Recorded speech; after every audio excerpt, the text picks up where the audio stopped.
On today's show, I have Bobby Blanco from Masson Sports here, joining us on Locked On Nationals. And what we're going to discuss today, well, we're going to get deep into the Nationals farm system. You are Locked On Nationals, your daily Washington Nationals podcast, part of the Locked On Podcast Network, your team every day.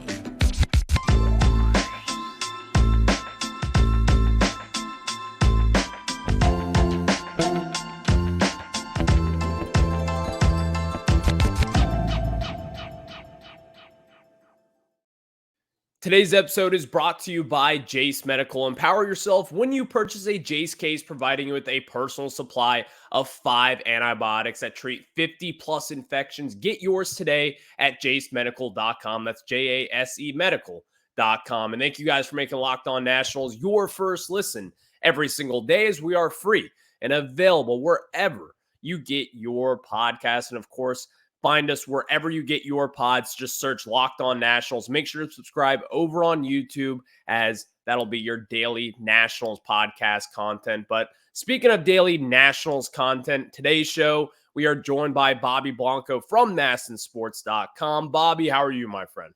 I'm great, Ryan. Thanks for having me. We've got the World Series starting tonight. Only one more series of baseball left in this season before we get into the lull of the offseason. So trying to soak in these last couple of games as much as we can. It's bittersweet, man, because, listen, baseball season, it's a long one, but we will be talking about the World Series later in today's show.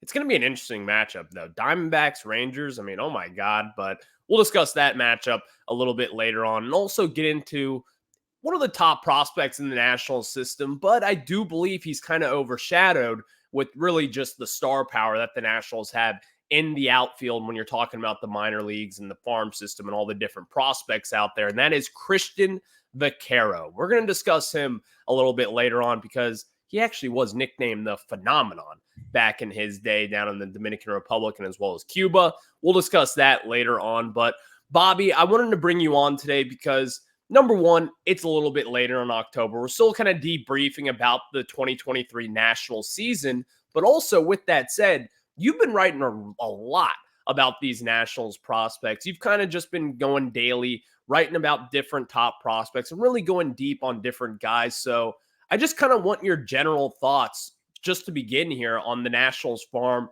What have you kind of been noticing with them as you've gone on with these season breakdowns and more? Yeah, if you check out our written work over at MassonSports.com, Mark Zuckerman, of course, has your major league roster covered, and I'm going a day by day covering the top prospects. I'm going to do 30 guys, and over the next, 6 weeks or so, might skip a couple weekends, but might do some over the weekend too. But yeah, I labeled 30 guys, kind of split it evenly between position players and pitchers. So we're going through the position players right now. Haven't touched the pitchers just yet. But yeah, I think you look at this Nationals farm system, of course, they've made leaps and bounds improvements over the past couple of years through trade, through the draft. Of course, you have the number 2 overall pick this past summer, getting Dylan Cruz. That helps. They're a top 10 farm system now. I think some outlets have them as high as a top 5 system right now. So there was a lot of good going on in the Nationals farm system. And when I look at this, and again, I've only done, 10 so far-ish this offseason. But I think overall, you can just kind of look at the progress at Double-A, and you look at Harrisburg's roster at the end of the season, and that kind of encompasses the progress that the Nationals farm system has had. You had guys like James Wood, Dylan Cruz, Robert Hassel III, Brady House, and then other draft picks from this past year, Andrew Pinckney and Yo-Yo Morales, making that roster. That's an exciting group at one affiliate. They all can't stay there for the long run. So some of those guys are going to get bumped up soon. Some of those guys are going to get closer to the major leagues. I think you look at the Harrisburg's roster near the end of the season. That's really what is exciting and the good part about that, this Nationals farm system. Because of course you have Wood. Hassel started there. Wood made it there pretty quickly. Brady House made it there pretty quickly. That was a great development for this farm system this year after suffering a back injury last year. And then you had 3 of their top 4 draft picks from this past summer making it Double-A. And that's kind of what they were trying to do, right? They went all in on college experienced bats in this draft, especially early on in the draft. And 3 of their top 4 picks, Dylan Cruz, Yo-Yo Morales, and Andrew Pinckney, made it Double-A before seasons ended. And small sample sizes for some of those guys, especially those last 2. Dylan Cruz got there a little quicker, but I think that's really just shows that that's why they went college experience in the draft. And then the guys that they've already brought in are really advanced bats, really advanced players, getting to AA already. And that roster was completely stacked by the end of the season.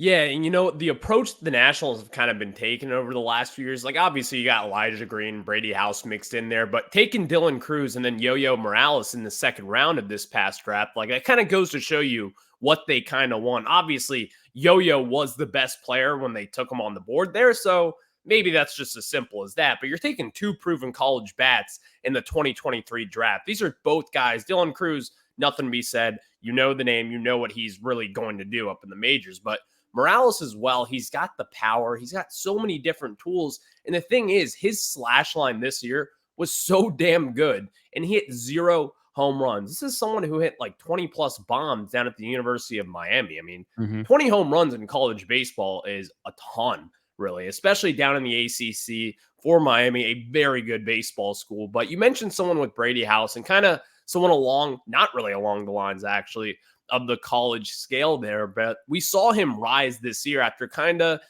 taking a little hit last year with the back injury, had a little struggles in Fredericksburg there, he started off hot, but then kind of ended a little bit poorly. We figured out that it was a back injury, but this year he lit the world up in Fredericksburg. He lit the ball up in high A with Wilmington and then went to double A Harrisburg and basically did the same damn thing. So kind of what have you seen from Brady House in his development so far this year? And at this moment, this is kind of a two-part question, but is it crazy to say that maybe by September of next year, we could be seeing him in the major leagues at this point? Yeah. So, I mean, a lot to unpack with Brady House because you're right, he is a top prospect. He's, we talk so much about the outfielders. He's their top infield prospect, drafted as a shortstop, move over to third base. Remember, he was drafted out of high school. You mentioned him and Elijah Green, 2021, 2022. They were the first round pick straight out of high school. So that kind of put them, but I mean, this is why, like, the difference between those drafts and then this draft, you get college bats that are too advanced for single A, either low A or high A, and they're just ready for double A, to some varying degrees of success, but they're just too advanced.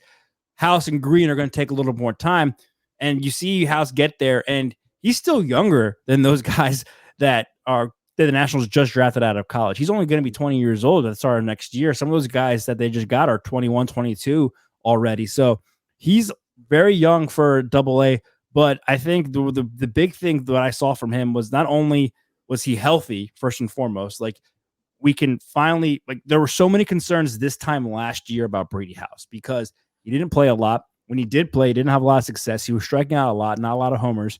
And we're like, okay, is this kid who we thought the Nationals got a steal at 11 overall back in 2021 because he was projected to be the top prep bat in that draft. He fell out of the top 10. Was he going to be a bust? Was there something that the other teams who passed him knew that the Nationals didn't? Now here we are. He is finally hitting the ball, like you said. And he, of all those guys I just mentioned that had an extended stay at Harrisburg, he probably had the best numbers overall in any of them. I know James Wood was named the hitter of the year. He put up incredible numbers. He led the system in home runs. But like his average wasn't great. His on-base percentage was pretty good, but House hit for average, House slugged, House got on base. He did everything at double A. And that just goes to show that, he was that top college prep bat from 2 years ago. And that back injury really set him back last year. And then now that he's past that, he can advance. Now, to your second question about can he reach the major leagues at the end of next season, I would say yes, because we saw how well, like I just said, how he handled double A at a young age. Again, he's only going to be 20 and next season. So the way that he advanced that quickly shows that he can hopefully do it again, if he gets bumped up to triple A early next year or by midseason. And the other thing is that there's no one blocking him from third base, right? He's the third baseman of the future at this point. We're pretty much out on Carter Keyboom. Who else? I mean, there's no one at AAA right now on that roster that you can say is like, oh, he's the next third baseman. It's House. So there's no one standing in his way of reaching the major leagues once the Nationals deem him ready.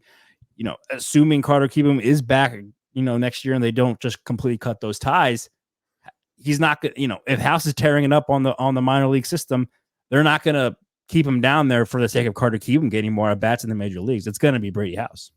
Yeah, and this is such a good problem to have, in my opinion, because Brady House is kind of like the slept-on prospect of this system, just because you have the big name guys of Cruz and Wood, but Brady House is sitting there as your third best prospect, and in my opinion, I mean, you could make the case that, I'm not going to make this case because I don't think it's true, but as you kind of said it, Brady House actually had the best numbers of the entirety of those AA guys, even including Trey Lipscomb as well, or Andrew Pinckney. Like, Brady House was consistently really good, even as just a 20-year-old, even at 19, I believe, at some point this season. So seeing what Brady House could do at the AA level was, number one, just thrilling to see, because I think he's going to be the biggest riser of this system. You could talk about James Wood and Dylan Cruz, but they're already up there in the top 10 across Major League Baseball. I could see Brady House now climbing into that top 20 level just because of his prominent position over at third base. He's playing good defense. He's getting good at bats in, and really you've seen him elevate from low A this year all the way up to double A, and he's hit at each and every single one of those levels. So I feel like at this moment, like, Brady House is probably the most intriguing prospect there is, just because the Nationals, it's going to be interesting to see how they kind of maneuver Brady House. Are they going to start him in double A, which is probably the most likely option going into 2024, but he could get the call up to triple A, one, if he's healthy, and two, if he continues to hit and field at the level that he's been doing over the last few years. But Brady House is going to be an interesting prospect to see as he continues to develop. But you wrote about Cristhian Vaquero. Cristhian Vaquero is someone who is wildly interesting in my mind. There's a lot to like about him. There's a ton of talent there, and I mean a ton of talent there with Cristhian Vaquero. Let's kind of go into him here next, Bobby. But before we get into that, I'm going to tell you guys about our friends over at Jase Medical. And guys, there's a lot of uncertainty in the world today, and it's important to be prepared, whether it's fires in Hawaii, hurricanes and tornadoes, or blizzard season right around the corner. Well, the solution is the Jase case, and the Jase case is a personalized emergency medication kit that contains 5 essential antibiotics that treat the most common and deadly bacterial infections. You can also customize your case and add additional life-saving medications based on your unique needs. Jase is continually working to expand their medication offerings. In those recent efforts, they added ivermectin as an option in the Jase case. And buy a gift card for a family or your loved ones so that they can get a Jase case of their own. So this is what you have to do. Go to jasemedical.com and enter the code LOCKEDON at checkout for a $20 discount on your order. That's promo code LOCKEDON at jasemedical.com. Now we get back into it as we are discussing the Locked On Nationals podcast here. As if you're watching over on YouTube, my background just dropped right then and there. We will just ignore that and just keep on chugging, Bobby. Nothing just happened there. I saw that smirk. We're just gonna keep on going. It's a new home studio. Yep, it's all good. Yeah, moving is a pain. You can't get set up. It's just it took me forever to get my place set up, and everything fell apart. So you're good, man. Everything's just falling apart here over at Locked On Nationals, new headquarters here. So, but let's get into Cristhian Vaquero here, Bobby, because you wrote about him. I mean, this guy's got a ton of talent. Still a young age of 19 years old. He was one of the top international prospects, I believe, back in the 2021 signing period. And the Nationals, they inked him to a huge international deal. And so far, he's had some good moments down. He had a little sip of coffee down in low A Fredericksburg, but even then, it hasn't been the most overwhelming numbers in the world. But I think this is the key with Vaquero. He's got all the potential in the world. So what have you seen with Vaquero so far through his first few professional seasons? Well, yeah, I mean, this guy came in 2 international signing periods ago as pretty much the top. It was him and one other kid, but I think kind of universally he was considered the top prospect of that class, and the Nationals spent almost all of their international signing bonus money on him to get him. And this is an area where the Nationals have done really well in the past, signing these guys. They get some of the top prospects in the international signing period. Look at Juan Soto, Victor Robles, Jeremy De La Rosa. You can go through a couple other guys. Mm-hmm. But the issue, I guess, is in how many of those guys have panned out to be solid major leaguers. You can really look at only Soto and Robles, and now even Victor Robles is in question. Some of these other guys, Luis Garcia is still a question mark. Not many of their pitchers have panned out. So it's a very fickle process of, yes, signing them is good. Getting the top guy in that class is good. You have to develop them too, because they're so young when you get them. Cristhian Vaquero signed when he was, I think, 16 or 17 years old. He just turned 19 this past September, so he played most of the season as an 18-year-old. The good thing is he's finally stateside. He spent all of last year, his first full season in the organization in the Dominican Summer League. I think he played well enough that some people thought he might make it to the States before the season ended. The Nationals showed some patience. He finally brought him up to the Florida Complex League this year, and then he got up to Single A this year, where it was a tale of kind of two halves for him with Fredericksburg. I mean, he played 16 games. Over his first 8, he had 281. He had 890 OPS. He hit a homer. He had a triple. He flashed all those tools that we've talked about and that come with him. But in his last 8 games, he kind of struggled, kind of took a step back, facing the toughest pitching he's ever faced, still as an 18-year-old. I think with Vaquero, this is a good thing, but he's just so young and inexperienced. He gets forgotten so much in this farm system because there's so many other top outfielders. And again, that's a good thing because he's 19. His ETA per MLB pipeline to the majors is the longest of any other prospect in their top 30. He's not projected to make the majors until 2027. This is a project that you have plenty of time to develop. You got James Wood, you got Robert Hassel, you got Elijah Green, you got Dylan Cruz now, you got Andrew Pinckney now. You've got so many outfielders that are more advanced than him right now that they can kind of fill that void, fill the upper levels, maybe the major leagues, while he still works on it. Vaquero maybe, it's so tough to say with a 19-year-old, but Vaquero maybe has one of the highest ceilings of all of them. He is just your prototypical 5-tool player. He's got speed, he's got power, he's got average, he has a strong arm, he's got great defensive instincts, he plays a premium position in center field. He's still projected, he's only so young, he's still gonna grow. He's projected to be like 6'3", 215 by the time he's fully grown. So I think the question is, can the Nationals show that, yes, you got him, you got the top prospect in that class? Can you develop him into, at worst, a major league contributor, at best a superstar? That's gonna be the question and if not, or can he at least be maybe a trade chip down the line if you absolutely need to? I would hope Vaquero becomes part of the outfield at some point because they spent so much of their time and energy on signing him and now hopefully developing him. But there's just so many outfielders right now, and he's so young. But you're looking at maybe the second wave of outfielders that Cristhian Vaquero could be a part of because he is, projected to be, 4 years away at this point. Yeah, I'm not. No one's expecting him to be in the majors here within the next 2 years or so. This isn't going to be a Juan Soto timetable but if he's going to be killing the ball every step of the way, which so far, he's had his struggles down in even down in the DSR, FCL as well. So he's had some of his struggles there, and it's kind of been seen on paper. But we've also seen him kind of pick it up. But even then, the non-negotiable item here with Cristhian Vaquero is that this kid has all the talent in the world at this moment in time. And you know what? I hate putting those expectations on him and just saying he's got 5-tool talent, but he truly does. And the Nationals, they spent all their international signing bonus to get him, just knowing that he does have this talent and that he can get into some big time prospect territory someday. It's sort of a little bit rare in this sense that, and again, this isn't everything, the prospect rankings, they're usually a little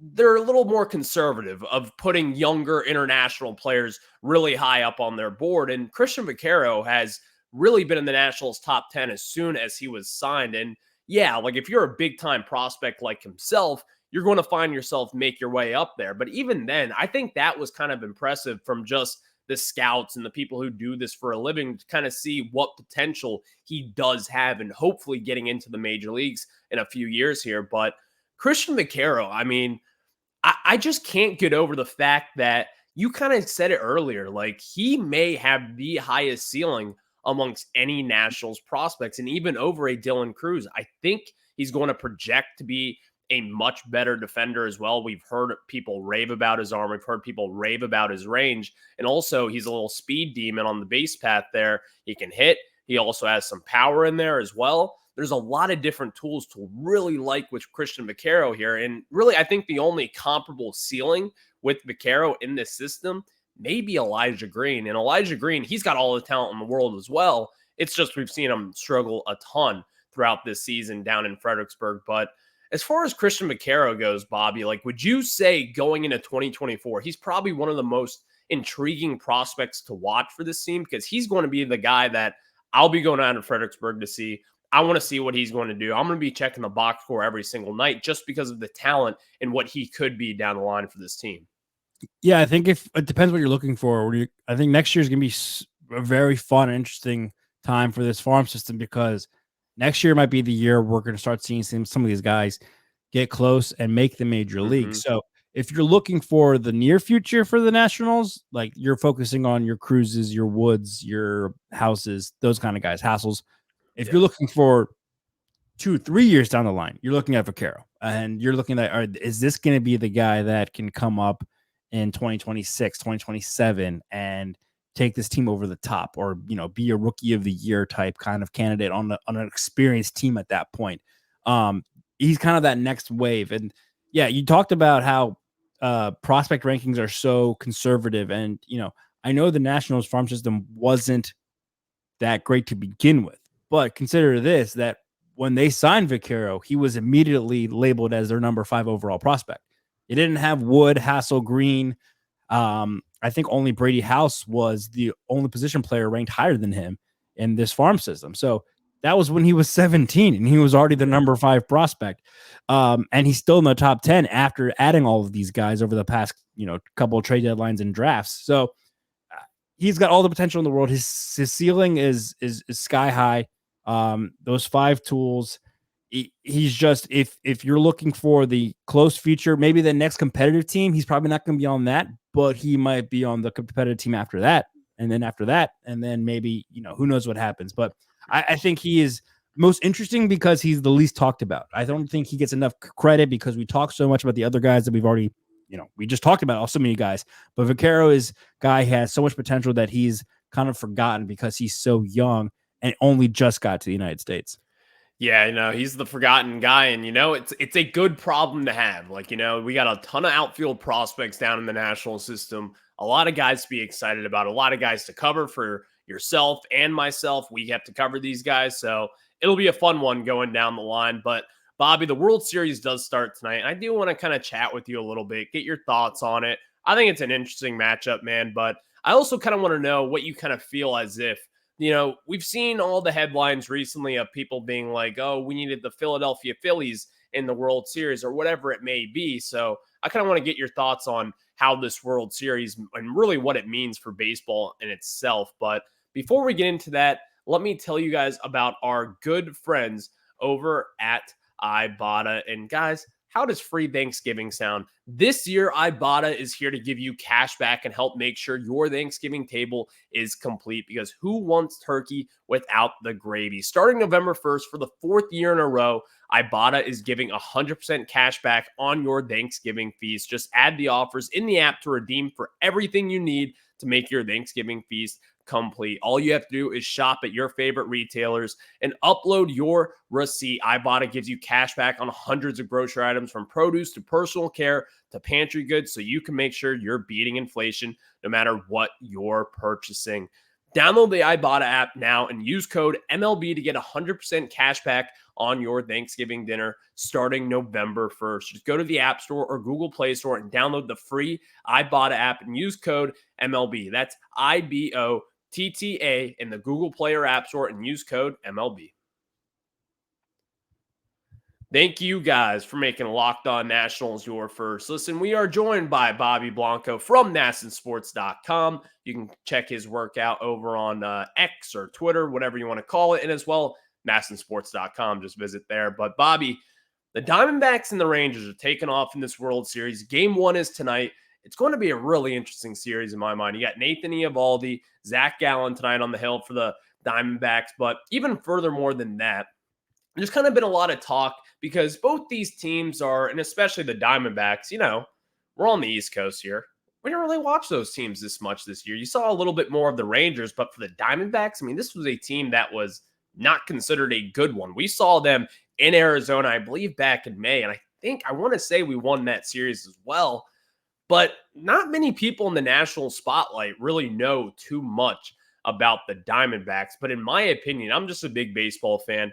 I think this is great for just baseball fans in general. And I think the sport is winning having teams like this in there, kind of making this surprise run. I think it's a nice little run to kind of have this magical carpet ride. But a lot of people are kind of saying, like, oh, well, the ratings are going to be down and the clicks will be down. And yes, that is true. But I think in the core of this, having this World Series, in my opinion, is good for the game. What says you about that? I agree with you, actually. As a baseball sports fan, first of all, I guess as a Washington sports fan, I just cannot express how much joy I have that the Phillies are not in it. Exactly. I didn't watch a single NLCS game because it's almost harder to watch a team you hate in the playoffs than a team you love. Like watching the Nationals when I'm not working or it's stressful in the playoffs. Watching a team I hate as a fan in the playoffs is even more because I can't have them win. I can't have them win. So I'm glad they're not in it. I'm glad this is a good matchup for Nationals fans, right? Like two teams that you couldn't care less about. It hasn't done anything wrong towards you. So sure, go ahead. I think some people might have liked to see Dusty Baker get one more run on it, but he got his and he's retiring. So that's all good. But yeah, I think as a baseball fan, I mean, this is, maybe it's tough it's tough. I do see this side where like you're in the middle of the NFL season. The NBA just got started. The NHL's been underway. College football's in the middle of its season. College basketball starts soon. So like it is going to be tough to get the casual sports fan to tune into these games. But if you're a baseball fan, like look where these two teams came from over the past couple of years. Both of these teams lost over 100 games just 2 years ago. Before the new CBA and we had this draft lottery instituted, they picked 2-3 in the draft 2 years ago because they lost over 100 games. And now here they are facing each other in the World Series just 2 years later. They kind of took different routes to get here, right? The Rangers spent a lot of money getting Corey Seager, Simeon. They traded for guys like, Jacob deGrom's hurt. They signed Jacob deGrom, but he's hurt. They traded for guys like Max Scherzer. They've got a pretty star-studded. They spent a lot of money to get here. The Arizona Diamondbacks, meanwhile, drafted and developed really well. They got some young starters, of course, Corbin Carroll, the presumed NL Rookie of the Year.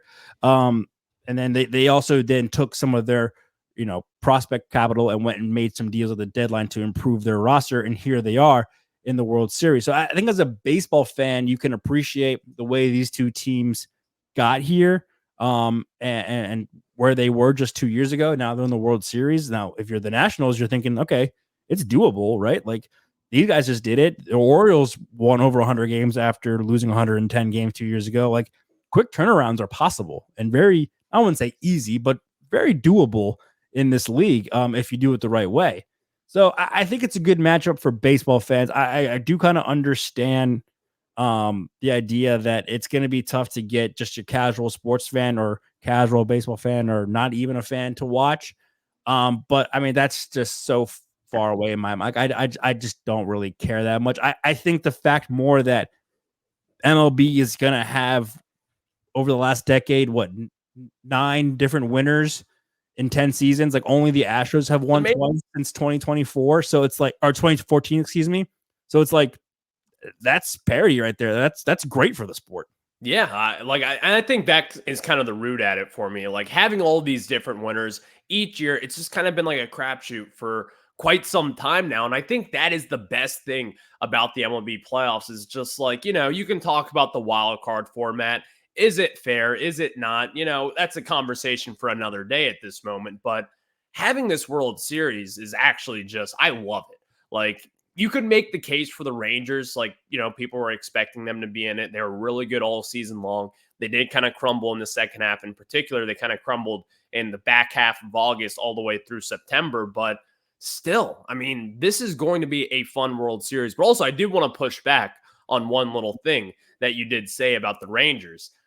DC fans do kind of dislike the rain, or not. That's Not true. like us, just because the Well, you're old talking about DC fans who are like 60 years old or older. exactly. And I don't care about the Rangers. I don't care about the Rangers either, but like I have one of my uncles who's around 70 years old.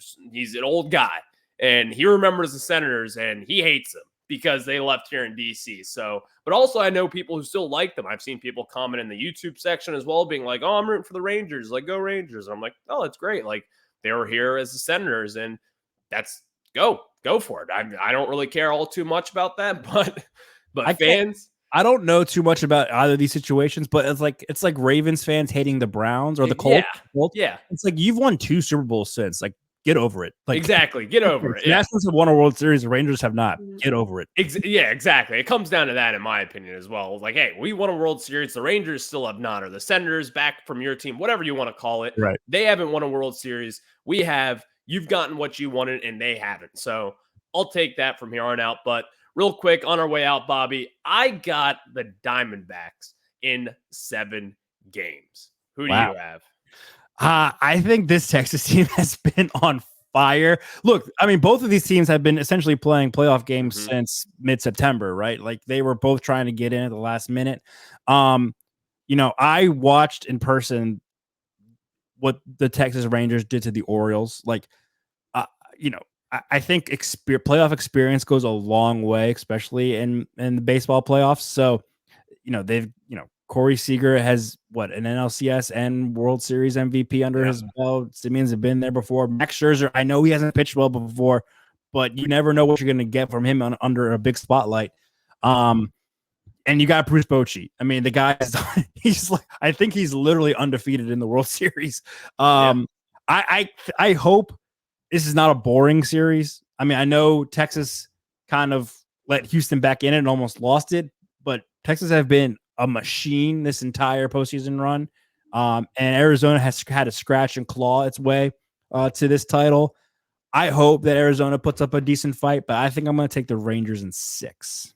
Ooh, I like the pick. You're going to make some old-time Locked On Nationals listeners a little unhappy here, but hey, it's part of the job, Bobby. I don't care either way. I want to see it go 7. That'd be fun. That'd be exciting. Like, I don't care, but I just think in my mind, the Rangers just seem like a team on a mission right now. And they've got the right head guy pushing all the right buttons. And I agree with that. Bruce Bochy, he's the guy that you're going to want in that clubhouse for whatever situation it is. He's that guy. He's him, as the kids would say it. So now I will say the Rangers bullpen gives me pause. And they've been okay. They've done the job well enough thus far. But when the spotlight's the brightest and you've got look what Corbin Carroll did to the Phillies in Game 7. Like, and you're facing guys like him. I don't know. It could go south pretty quickly, but if they get up an early lead and their starting pitcher goes deep, I like the Rangers. And if you put Aroldis Chapman in a game-winning situation, watch out. Anything could happen. It could be 3 strikeouts or it could be 3 home runs. Exactly. You never really know with him. So, all right, Bobby, today's been fun, man. You can catch Bobby Blanco, MASNsports.com. Catch him over on Twitter at Bobby_Blanco as well. Bobby, I really appreciate the time, man. Yeah, thanks for having me, Ryan. Talk again soon. And of course, Locked On Nationals listeners, thank you guys for making us your first listen every single day. And next, we will catch you on the flip side. We'll have a couple World Series games to talk about and much more Nationals content on Monday. I'll see you then. Have a good one. I'll catch you on the flip side.